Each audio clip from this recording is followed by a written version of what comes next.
तो आज मी बनवला होता रसम. माझ्या घरी हप्त्यातून 3दा बनतो. माझ्या सासूची ही रेसिपी आहे आणि माझ्या नवऱ्याची अतिशय फेवरेट असा हा रसम बनतो. तर इथे मी चिंचेला भिजत घातली होती आणि 3 ते 4 टोमॅटो किडा वगैरे चेक करून असे मोठे मोठे कापून त्यांना हाताने असे क्रश करायचे. मिक्सरला करू शकतो, पण याचा चोथा वगैरे निघत नाही.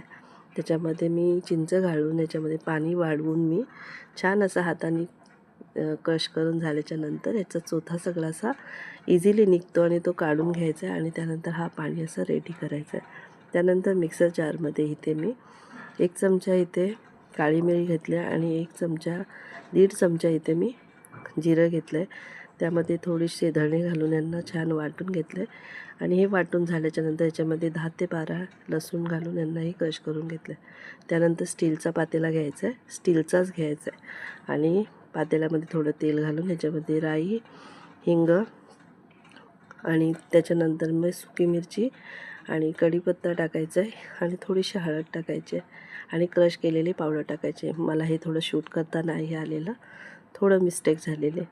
आणि त्यानंतर मग याच्यामध्ये रसमचा जो टोमॅटो आणि चिंचेचा कोळ होता तो टाकून यांना पाणी वाढवून चवीपुरतं मीठ टाकून एकच उकळ द्यायचे आणि बंद करायचं आहे. जास्त उकळल्यावर हा कडू होतो आणि खूप छान असा हा रसम बनतो.